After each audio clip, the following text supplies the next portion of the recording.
সকাল সকাল বাচ্চাদেরকে নিয়ে স্কুলে গিয়েছিলাম আর আজকে ওদের ড্রয়িং ক্লাস ছিল। ঈশানের ক্লাসটা একটু বাইরের দিকে হওয়াতে ওকে আমি দেখতে পাচ্ছিলাম, তবে ঈশার ক্লাসটা একটু ভেতরের দিকে আর ওদিকটাতে গার্জিয়ানদের যাওয়া নিষেধ, তাই ওদিকে যেতে পারছিলাম না।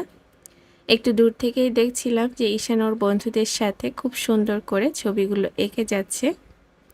আসলে ওদেরকে দেখলে নিজের ছোটবেলার অনেক স্মৃতি মনে পড়ে যায়। স্কুল থেকে যখন ওদেরকে নিয়ে আসছিলাম তখন ঈশা আমাকে বলল যে আম্মা, জানো আমার একটা বান্ধবী আছে, তার 6টা আঙ্গুল। তো ওর কথা শুনে আমারও মনে পড়ে গেল ছোটবেলায় আমারও একটা ফ্রেন্ড ছিল, তার 6টা আঙ্গুল। তো মেয়ের সঙ্গে অনেক গল্প করছিলাম, নিজের ছোটবেলার গল্পগুলো ওকে বলছিলাম আর ওর নতুন নতুন ফ্রেন্ডদের সম্পর্কেও শুনছিলাম ওর কাছে। আর এদিকে হচ্ছে দুপুরের জন্য গরুর মাংস বসিয়ে দিয়েছি বাসায় আসার পরে। তো বাচ্চারা আজকে গরুর মাংস খাবে বলে বায়না করেছিল।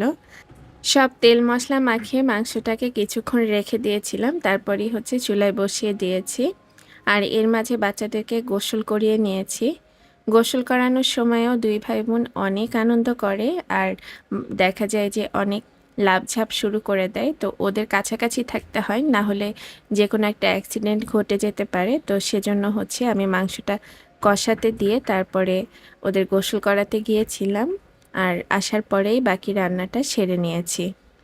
স্কুল থেকে এক একদিন আসার পরে বাচ্চাদের কাছে আমি সব ডিটেল জিজ্ঞেস করি যে আজকে নতুন কোন বন্ধু হয়েছে, কারণ ওরা তো ছোটবেলা থেকে দুই ভাই বোনই একসঙ্গে বড় হয়েছে। সেরকম বাইরের বাচ্চাদের সাথে ওরা মিশতে পারেনি, তো সেজন্যই হচ্ছে ওদেরকে আমি জিজ্ঞেস করি যে আজকে তোমার নতুন কোন বন্ধু হয়েছে, ওই বন্ধুর নাম কি, ওর সঙ্গে তোমার কি কি কথা হয়েছে। তো এই সব খোঁজ খবর টুকটাক নিয়ে থাকি।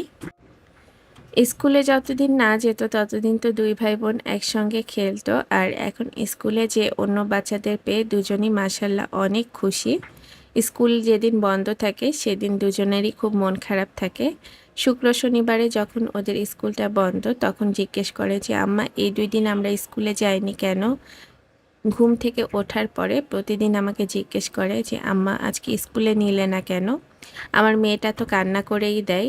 ঈশান তো এখন পর্যন্ত অনেক কিছু বোঝে আর ও তো এখনও অনেক কিছু বোঝে না। তো ও ঘুম থেকে ওঠার পরে কান্না করে, আম্মা তুমি আজকে আমাকে ডাকোনি কেন? আজকে আমার স্কুল ছিল, তুমি আমাকে স্কুলে নিয়ে গেলে না, ইত্যাদি ইত্যাদি বলতে থাকে। তো ওকে একটু একটু করে আমার বুঝিয়ে বলতে হয় সরকারি ছুটি কী জিনিস, সেটা তো আর প্লে কিংবা নার্সারি লেভেলের বাচ্চারা এখনও বোঝে না। তো একটু বুঝিয়ে বুঝিয়ে বলতে হয় যে আম্মা আজকে তোমাদের হলিডে, এজন্য হচ্ছে স্কুলে আজকে বন্ধ, স্কুলে আজকে যাওয়া লাগবে না। এরকমই আস্তে আস্তে করে ওদেরকে বুঝিয়ে বলি।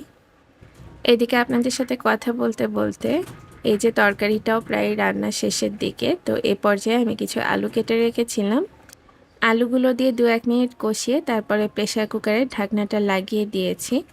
আমার এই প্রেসার কুকারটাতে প্রায় 12 থেকে 14টা হুইসেল দিলে মাংসটা পুরোপুরি রেডি হয়ে যায়। তো আজকেও 12 থেকে 14টা হুইসেল দিয়ে নিব। এখন রান্নাটা প্রায় শেষ হয়ে গেছে, আমি এ পর্যায়ে গরম মশলার গুঁড়া দিয়ে নামিয়ে নিয়েছি। আর হোমমেড গরম মশলার গুঁড়া দেওয়ার চেষ্টা করবেন যে কোনো রান্নায়, তাহলে দেখবেন রান্নার স্বাদটাও অনেক বেড়ে যায়। কোনো একদিন হোমমেড গরম মশলার রেসিপিটা আপনাদের সাথে শেয়ার করব। সবাই ভালো থাকবেন, সুস্থ থাকবেন। আল্লাহ হাফেজ জানিয়ে এই পর্যন্তই শেষ করছি। আর আশা করছি নতুন একটি ব্লগ নিয়ে তাড়াতাড়ি ফিরে আসব।